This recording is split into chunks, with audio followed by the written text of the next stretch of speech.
What's up, guys? Happy Tuesday, January 3rd, 2023. Gotta get used to that, to the 2-3 instead of the 2-2. What a night of NBA action we had for Monday night. A 10-game slate was what we thought it was. A lot of incredibly high scores. Donovan Mitchell, 102.5 fantasy points. Just a ridiculous performance from him. He dropped 71 real points, 50 minutes of action, 8 rebounds, 11 assists, nailed 7 threes, and then we just finished double overtime between the Warriors and the Hawks. Klay Thompson, 54 points, 7 rebounds, 3 assists. He hit 10 threes. And then Luka, if you played Luka like I did, it was a rough start. He still becomes the third highest fantasy scorer on the slate, despite such a sluggish start out the gate. 39 real points for him, 12 rebounds, 8 assists. So, big top end scores. LeBron James with a big score. Joel Embiid, big score. DeMar DeRozan on the other side of that big Donovan Mitchell game, big score. Trae Young in that double overtime game, other side of that Klay Thompson game. Julius Randle, that game wasn't on the main slate. DeJounte by proxy gets there. Just a lot of really high scoring nights. So before we look at tomorrow's slate, just a 3-game slate, I do want to relive some of the nights action. That's kind of the identity that I think this piece of content is going to redevelop over the next couple of days. With that said, we'll still be live and we're still interacting with chat. So chat, I know we ain't got you on the screen right now, but I see you. So shout out to Josh Gillham, Cot Ot Juju Pellets, Josh Gillham, Pinstripe Pimp here. Hope you're doing all right. And then, yeah, I hope you guys are doing great. I hope you did fine tonight. We can, if you want, we'll look at some of the lineups I had in action tonight.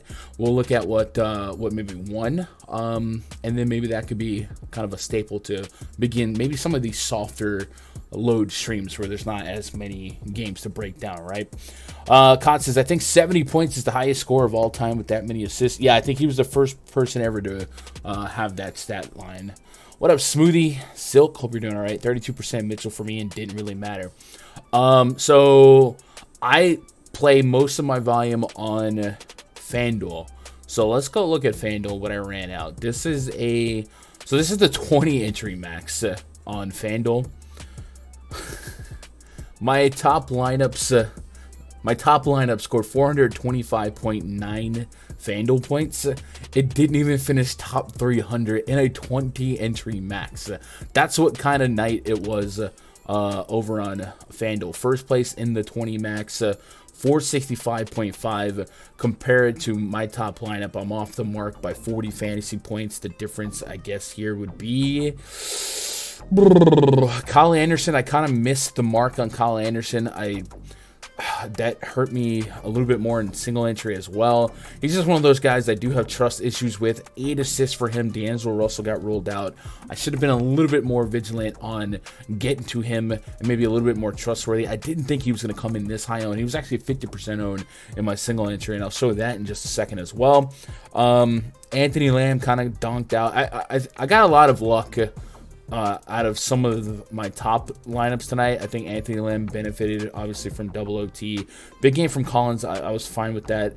But I think a lot of pretty decently owned players just went nuts. So 18% ownership in 20 max for Donovan Mitchell. Usually top 18% cash, right? So that's already going to inflate the top percentile of a tournament. And then some of the other trendy guys like LeBron James, also 18% owned. Same with Luka Doncic. So the cash line was just super inflated. It's just pretty wild to see a 425 point score not be top 100, not be top 20, much less top 300. Welcome to the new age NBA. Single entry. I think single entry is a fun point of discussion for just really DFS content, because most of DFS content these days kind of caters towards ranges of outcomes and multi-mass entry. So this was $50. I think this was a $50 entry. So funny story about this one is I shouldn't have cashed, but but I'll talk my game theory in constructing this lineup. First of all, I wanted Luka. I wanted LeBron James in the same lineup, right? Luka against Houston projected insanely well. Same with LeBron James against Charlotte. And ultimately, if you tell me pre-flop, I get 130 points from him in a single entry, I'd probably stick with that decision. Also was opposite the heavy ownership of Karis LeVert and Kevin Love. Kevin Love 77.5% own. That was looking not a terrible move for the first half. And then the Cavs that game just got flipped on its head at halftime. And Kevin Love got there. Who didn't get there though was Karis LeVert. So being opposite his inflated ownership helped out. And then, like I said, Kyle Anderson reached over 50% owned in the single entries. I dropped the ball on that, but I really don't know, and I don't really have regrets about much in this lineup, right? If you drop 381 in a single entry lineup, what are you going to do? I was torn with playing Ben Simmons or not. Felt good about that at halftime. Didn't do much elsewhere. If I could have that back, like if I had another 10 minutes to prepare, I would have probably found a way to make Ben Simmons into a Kevin Love and go from there. But at the end of regulation in the Warriors game, I was like 3 points off of cash. And I get bailed out with double overtime. So shout out to double overtime for changing my night. So top 56 cash, 372.5 is the cash line. So we made it by 5. So all in all, a profitable Monday night. Could have been better, could have been worse. Over on DraftKings, this is the $15 100K to first. That stunner just went bananas. Top 3 positions in that contest. 442.25 at the top. Clears the next person that's not him by essentially 10 fantasy points. Drops 442 fantasy points, 100 from Donovan Mitchell, Klay Thompson's big game, 48 from Kevin Looney. Luka Doncic makes his way into that top lineup. Anthony Lamb at 10% owned. John Collins, incredible play at 3% owned. Jetty Osman, okay. And Austin Reeves. Austin Reeves ended up not starting. A lot of lineups projected him to start with Lonnie Walker out, but Troy Brown Jr. actually started. So some of the ownership that was expected to go to Reeves, I guess maybe left Reeves, but those of you that hung on, you were rewarded, and he essentially hit super value by halftime. I don't think he added a whole lot to it in the second half, so congratulations to that. It looks like a lot of sharks in the top 20, if I'm being honest. I recognize a lot of these names. That's Stunna, PD Theft Genius, the Colts Genius, Eddie. Yeah, this is a really shark-friendly night, so wow, what a day. And what is this? This is the 888. PD Theft wins that with 425, so a little less to take that down. And then T. Tolbert, is that the Bachelor guy? Second place, 423. So big high scoring night. How'd you guys do? What's up, Pojen? Had an OT, double OT killed it. You almost never see double OT anymore. You really don't. Players don't want to play that long. Hawks and Warriors are literally playing for their life right now. It's crazy. Plumlee was good in Jock Market. Whew, I forgot about Jock Market. How's that site doing? Is it still decent profit to grind? I actually have a Jock Market affiliate deal. What up, Gilbert? Here, top DK line didn't even have LeBron. Isn't that crazy? But that's what happens when if a guy scores 100 fantasy points, he's gonna be optimal. It's crazy. Been bad at NBA. The injury news is just so dumb. I think the injury news is rough. I think the new NBA is just so much higher scoring that we're seeing some incredible scores. I mean, 100 fantasy points is not even stop the press's news, right? We just saw Luka do it, right? We've seen Anthony Davis push it. We've seen Jokic push it. It's been that kind of year, and I think that's just the wave of the NBA going forward. So, just incredible. If you take out the gambling and fantasy aspect of it, I don't know that the NBA has been more talented than it is right now, and it's such a great product that we're seeing. So many talented athletes go at it. But anyway, that was a look at tonight. Anybody in chat, if you guys ever, it don't have to be tonight, but if you guys ever find yourself with fun lineups that you want to look at, or that you had a bank or something that you want to show it off, send it to me, and maybe we'll start some of these shows with some reviews on that. Pool of talent so unreal right now. It's just insane.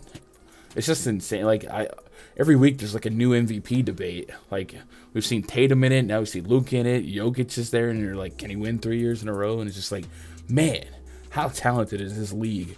And I don't think the public really realizes it, man. It is special.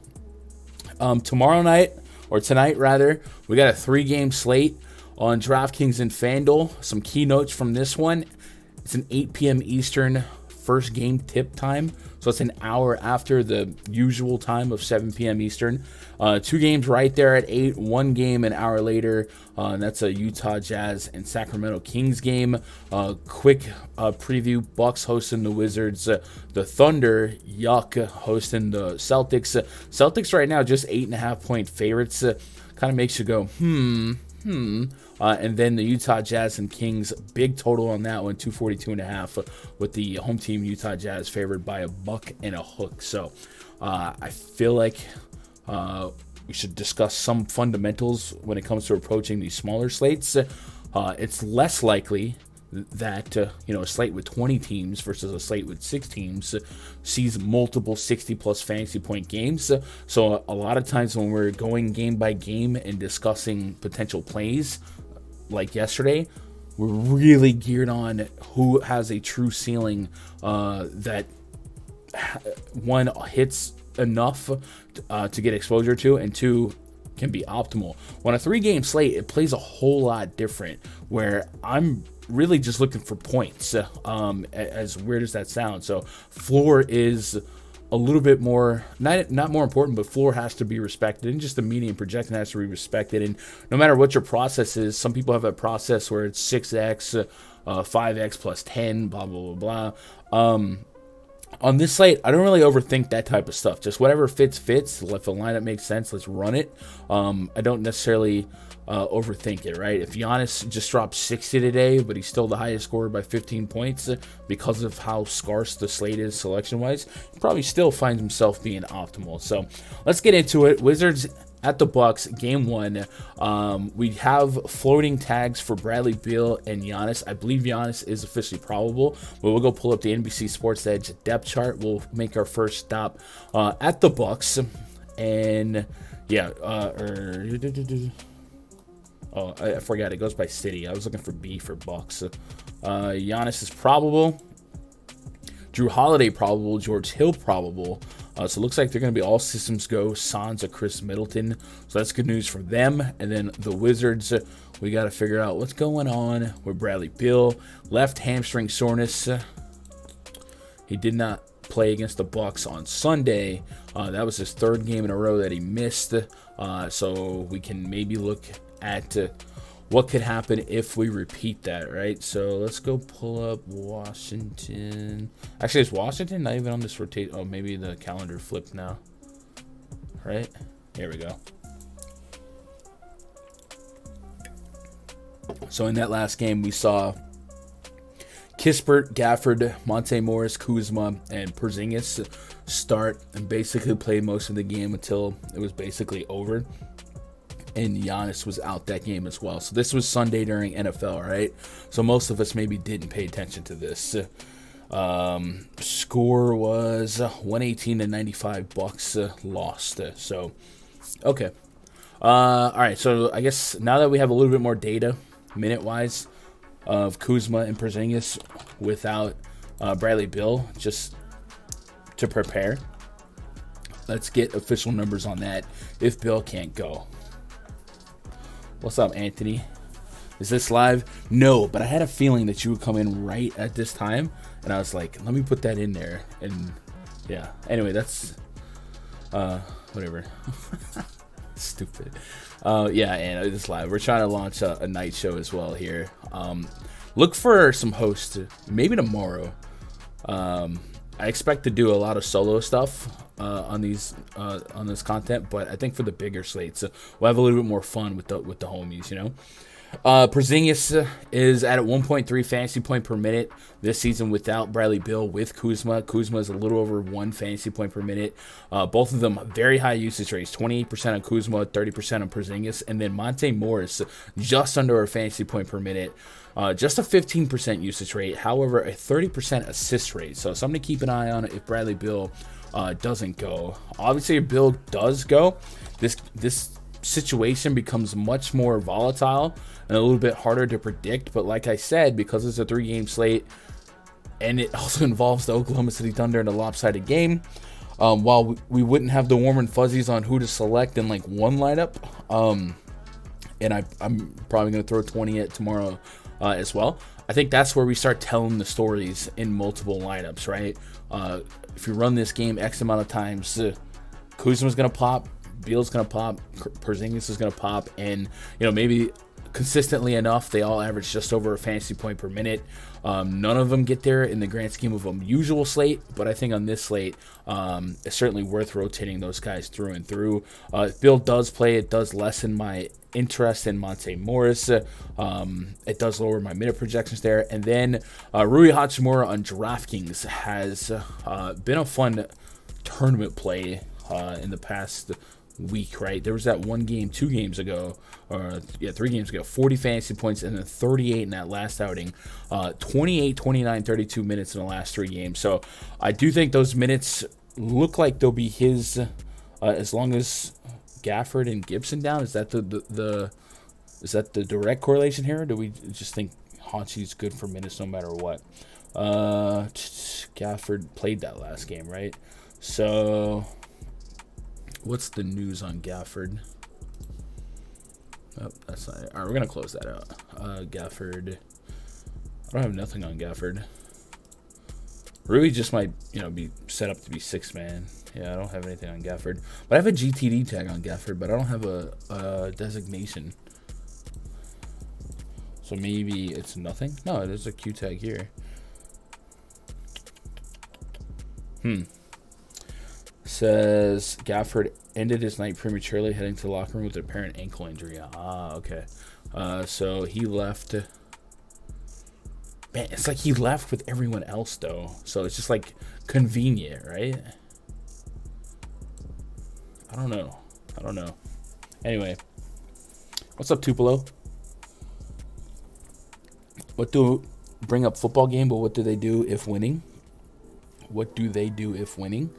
You mean from a fantasy gambling perspective? I don't know. That's a sucky situation. I'm assuming that game's going to get played at some point, and that's where it honors, but that is such a unprecedented thing. Especially, like, that was the last game of the championship round for a lot of season longers and best ballers. Weird situation. I definitely think the right call was made, but I can't begin to guess on what their resolution is for that, or when they make it up. My guess would be they schedule a makeup, and then that's when the stats count. If they schedule it after, you know what I mean? Like, there's so many things that I have no idea how it could go. Is Donovan Mitchell Jesus of Nazareth? That was crazy. Yeah, we're seeing a lot of first times, Chris. Anyway, so I guess I'm going to keep Rui Hachimura in my back pocket no matter what. But it certainly looks like if Gafford can't go, we should feel a little bit better about Hachimura's minutes, at least the upside of his minutes rather than the floor. And then also keep an eye on Taj Gibson. And then Bradley Beal is the big story here. On the Bucks side, Giannis is probable. So if Giannis is probable, by the way, we don't have a total for this game, but do we have a spread? 8-point spread? Jeez, 2 8-point spreads on a 3-gamer. That's fun. If Giannis is probable without Middleton, I mean, this is a guy that has the highest projection, and I think this is going to be he's going to stand out significantly, right? 1 second. I forgot to double sort projections here. Hold on a momento. Let's go projections. But man, that was one of the scariest moments I've watched in like live sports, there's certainly been times like I've watched, people break their bones or whatever, and like that sucks. And I hate watching people break their bones, but man, I had a lot of flashbacks to some of my not EMS, but law enforcement days where we had to do a lot. I've done a lot of CPR and I've used a lot of defibrillators in my day. And it's just like, that's a scary situation. And I can only imagine like the sense of urgency and just how bizarre it is to do that on a football field in front of so many people, and on national TV. That was just crazy. That was all bad. But I don't know the facts of what happened behind the scenes about potentially restarting the game, so I don't want to speculate and speak something that isn't fair or true. But I do think the absolute only thing that should have been done was that game stop. So it's the timing of it sucks, but I would imagine that there's going to be a makeup game. But like I said, if they make it up after the season's over, do they sit people if it becomes meaningless? You know what I mean? And that just really, really ruins a lot of fantasy championships experiences. But that's just so minimalistic in the grand scheme of things. So I really don't know. Some GMs might have to get creative. But as far as bets, though, I think the single day bets probably just all get voided and refunded, which is an easy enough fix. So anyway, I did all that to sort the projections here. I have Giannis with 7 soft raw points, more than Sabonis right now, more than Jason Tatum. So if you work on the scale of X, right, the 5-6X, he is a $1,000 better play in a raw projection. But like I said, a 3-game slate, I'm all about the raw projection here. And if this guy's going to project a margin of difference of 7 to 10 fantasy points better than the next guy, he's going to have to be a priority. So going to find ways to jam him in my lineup. We're also looking at Drew Holiday being here. And again, a 38 fantasy point game from Drew Holiday. I haven't projected right now at 42, but like let's say he gets 38. That's probably not as irrelevant as perhaps like a slate like tonight was, right? So we do have to flip our line, I think, in a little bit. No matter what, this is an ugly slate, but this might be a super ugly slate where we see a couple of like less than 20 fantasy point totals end up in a top lineup. So yeah, Drew Holiday. Let's go pull up the on-off for the Bucks here, and we'll put Drew and Giannis on the court. We'll take off Middleton. Winning 500 on DK is why I ask why. I mean, if it was just specifically for that one day, like not a season long or a best ball thing, I'd imagine they just void it all. But if you're invested in like a season long experience, I don't think those decisions have been made yet, and I'd hate to be the one that has to make that decision. I kind of do have a situation. I commissioned a few leagues. Luckily, my big league was decided essentially yesterday. So, but man, I could imagine a championship game right now. Like it's so irrelevant. Like it doesn't mean anything, but it also just like when you get past it, I mean, yeah, there's money involved. And there's a decision to be made. 1.7 fantasy point per minute for Giannis Antetokounmpo on DraftKings with Drew Holiday, without Chris Middleton. That's just like insane production, 40% usage. So we're gonna get to Giannis bullishly. Yeah, that's what we got there. All right, Celtics at the Thunder. This is an 8.5 point spread, much like the the Bucks game here. Both those games are going to go at the same time. I think I'm going to be attacking a lot of first half props over on PrizePicks, so maybe we'll keep an eye on that. We have Robert Williams with a GTD tag on him, and then on the Thunder side right now we got JRE Pokusevski still out and Zhang out. So a lot of the same lineup that Thunder have been rolling out the last couple of games. And then remember, the Thunder are such a fluid team, for lack of a better word, where they make those switches at halftime and sometimes bench 2 players at half. And that's literally what we saw last game. Both Jalen Williams got benched in lieu of Mike Muscala, Kenrich Williams. And that's just been a trend all year. I can't tell you how many times I've looked up and Mike Muscala starts second half, or JRE, Darius Baisley, stuff like that. So it's just a unbelievably frustrating team to predict, and unfortunately on a 3-game slate, you're probably gonna have to make some decisions about rostering them. But that's the nature of the beast. We're all playing with the same deck of cards here. Nobody's looking especially sexy that's past SGA or Josh Giddey. I guess if you got to some Lou Dort, I get it. Everybody else is just a dart throw for deep field tournaments. It's not going to be fun dealing with them at all from a player standpoint or a person that wants to project the minutes, right? On the Celtics side here, just an 8.5 point spread. When I first saw that, it felt like that was a little bit soft. 235, yeah, 8.5. No one's on the injury report, but man, I feel like a healthy Celtics team should be double-digit favorites against the Thunder. Just looking at some of the team metrics and comparing the two teams, offensive rating for the Celtics, the best in basketball. The Thunder, bottom 6 in basketball. Defensive rating, the Celtics are top 7 in basketball, top 6. And the Thunder are better than I guess I would have given credit for.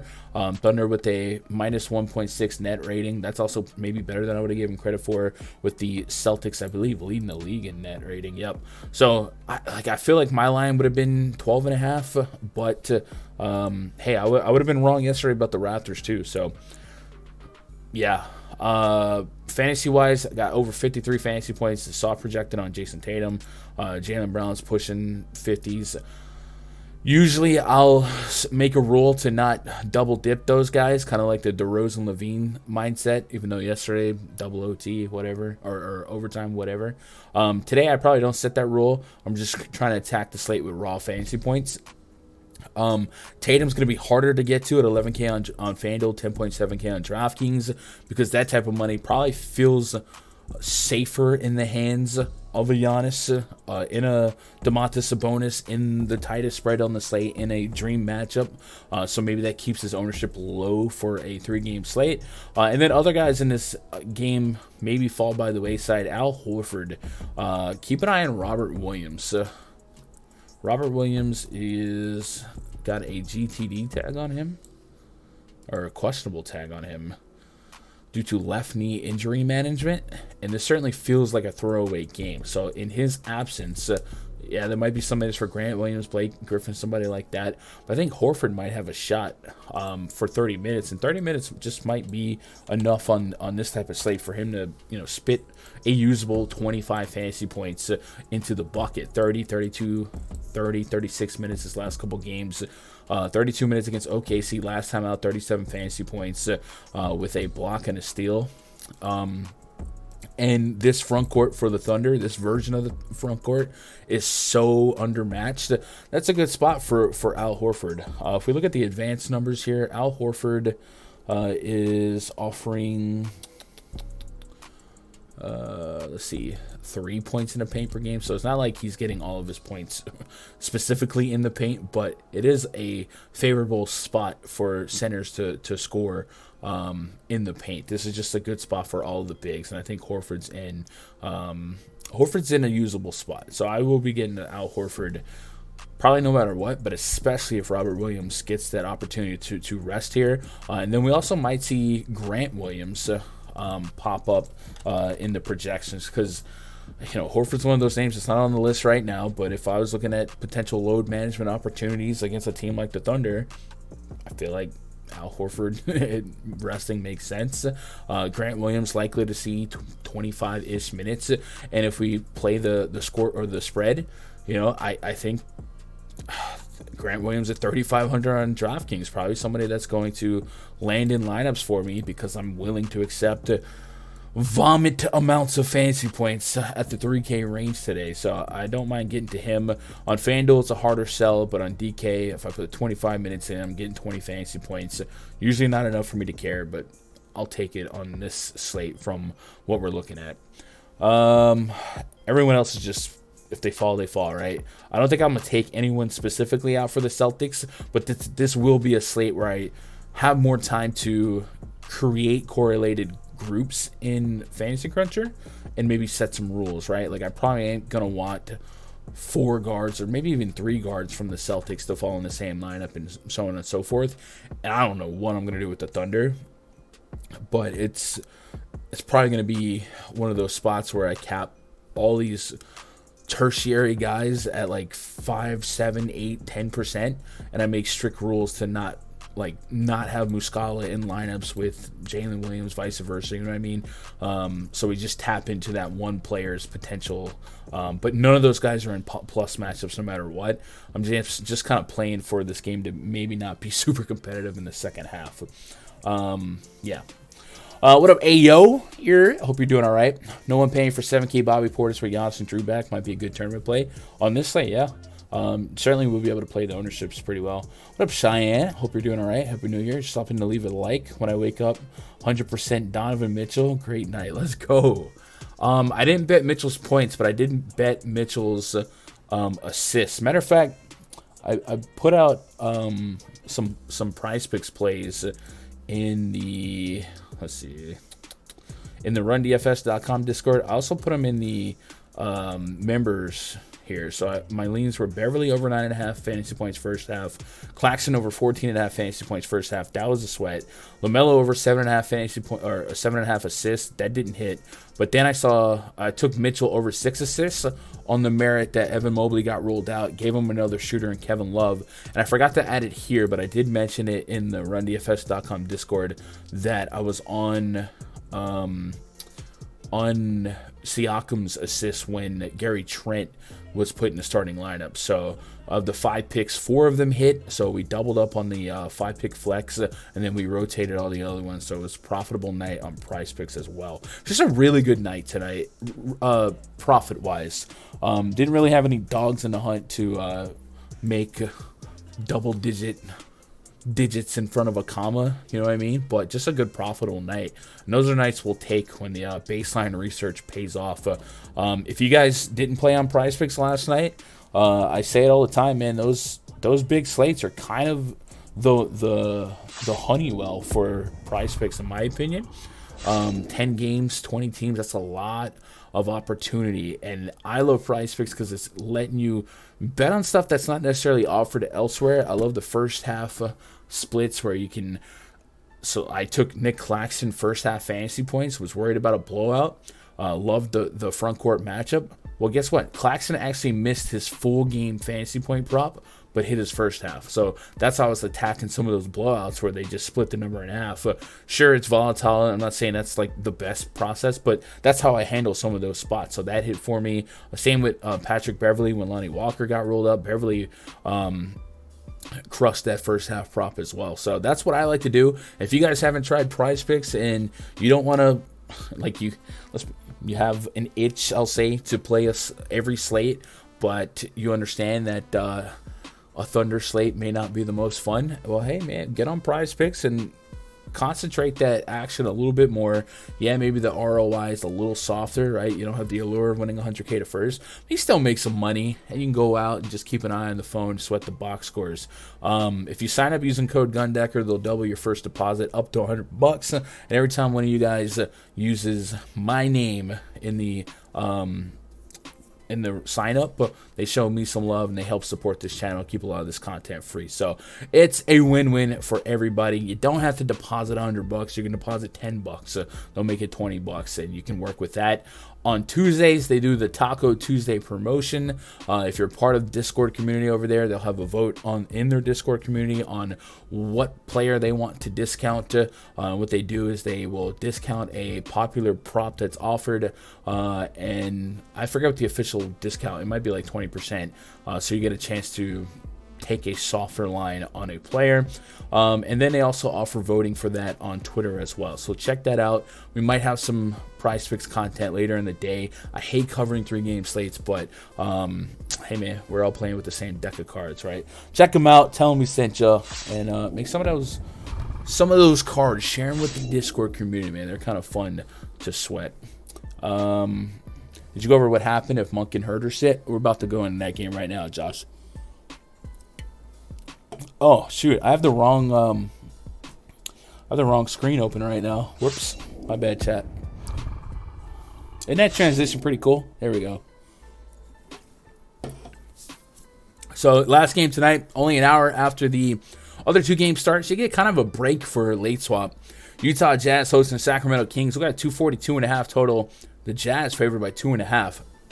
So, Kevin Huerter, Malik Monk, both listed as GTDs, questionable. So, let's go look up Sacramento news. And then, flipping back real quick, Colin Sexton listed as out, right? So, Sacramento, leaving Sacramento. Questionable Kevin Huerter, upper back soreness. He's only missed one game this season. Kings December 14th win over the Kings. I don't think the Kings played the Kings on December 14th.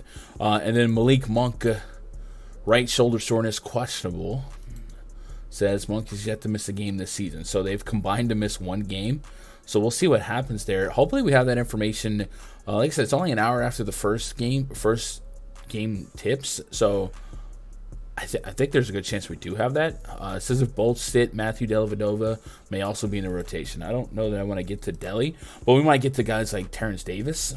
So I guess that is a possibility. We'll see.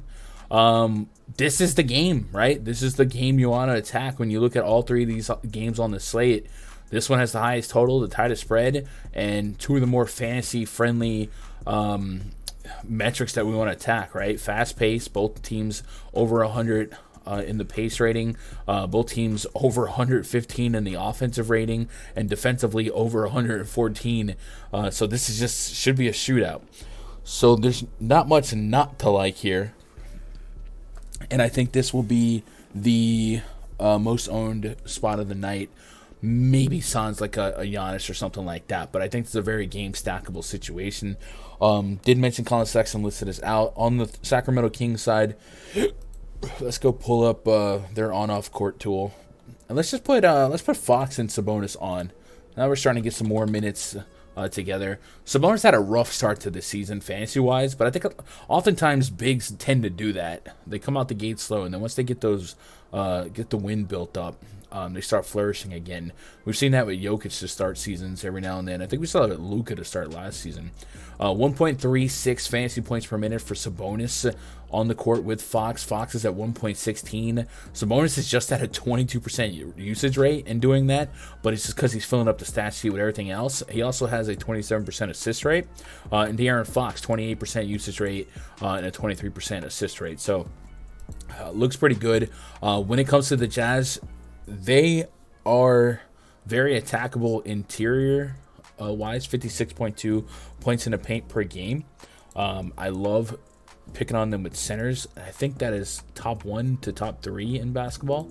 Points in the paint per game allowed. Yeah, Utah allows the most.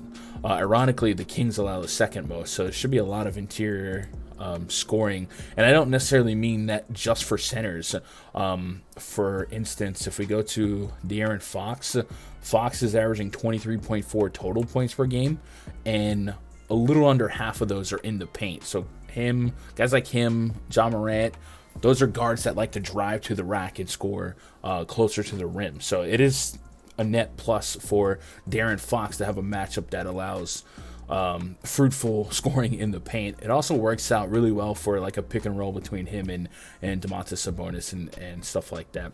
As far as 3-pointers allowed per game, I think it's more of a result of them being pretty free to scoring in the paint, but it looks like Utah allows the least amount of 3-pointers per game, and they give up, and teams attempt the second fewest 3-point attempts per game. So shooting at just a 34% frequency, meaning opposing teams take the fewest percentage of their shots from 3 against the Utah Jazz, and the Jazz allow a 35% field goal percentage from 3, so kind of average. But I think that's just telling the story that teams are just scoring at will in the paint, so they don't feel as obligated to shoot. But hey, maybe I'm sleeping on the wing perimeter defense of the Utah Jazz. They do have some length out there. So, give me Fox, give me Sabonis. Now, exploring Malik Monk and Kevin Huerter. So, like we said, they combined for one missed game this season.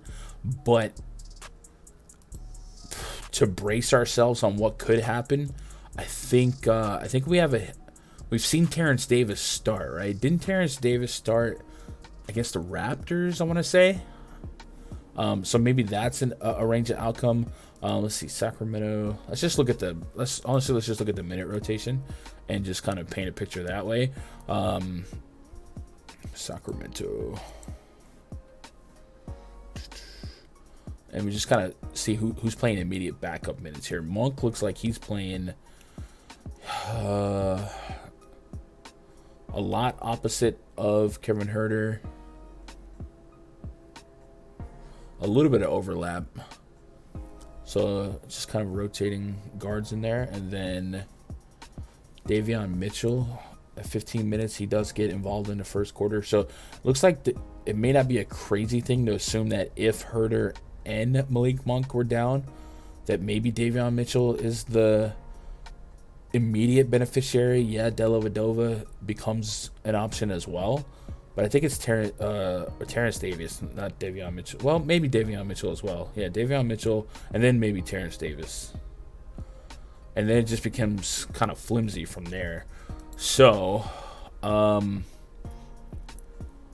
just look. There's not going to be a minute sample size on Davis on blah blah blah off. Same with Davion Mitchell. But I guess we'll just go with what we have. Davis averaging a little over a fantasy point per minute, straight up as is. And Davion Mitchell, 0.7 fantasy point per minute.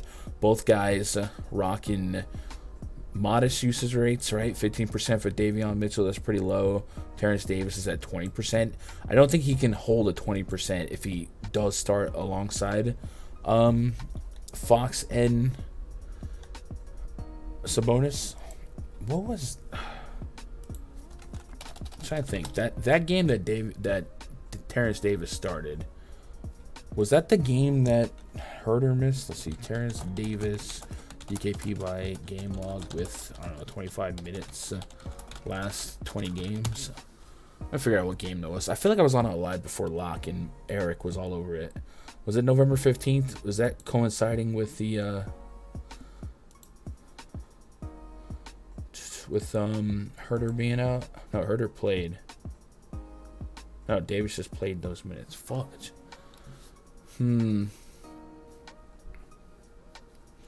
Let's go back to the report on Huerter.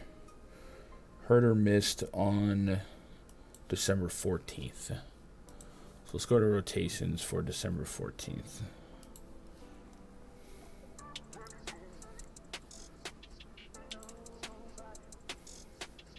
At the Raptors. See, my brain was telling me Raptors. Terrence Davis started. Okay, and he only played 24 minutes in that game. Played a lot of minutes in the first half. Really good in the first quarter run. And then they closed out with Malik Monk. So if we lose Huerter and Monk, Terrence Davis looks like he stands to benefit if they just use that as the baseline. But this is all night before speculation, so I guess it's more likely that only one of them misses, if not none of them. So it might have wasted time, but that's kind of the point of this show, is to explore a couple of outcomes, right? Sabonis we would love quite a bit. Looking at the soft projections early on, Sabonis came in second to Giannis and right above Tatum. I'd be all over Sabonis. I think points per dollar, he's probably the guy at the slate pre-flop. Probably would be my highest owned guy in all aspects of builds. On the Jazz side, without Sexton, we can rely on Jordan Clarkson pretty heftily. 35-minute projection for him. Malik Beasley is at 23-minute projection. I'm fine with that. And then Conley, yeah, this might be a spot where Conley's run-of-the-mill 5-6x without Colin Sexton just is something that we take. So I like this game a lot. I'm going to script and stack this game as much as possible. I'll probably try and definitely get some 2v2s, but I want to see if I can get either 3v3s or 3v2s both ways, because I think this is the game that offers the most potential. But as with NBA, you can't really do much without the news, and the Herder and Monk news is pretty significant because that's a combined 55 minutes that we do need to restructure and the kind of trickle-down effect. And before we were done for good, let's go back to the Kings, and we ran that Fox Sabonis query. Just out of curiosity, if we take Kevin Herder off, what does that do? Because Herder is 15 points per game. That's third on the team. And that gives us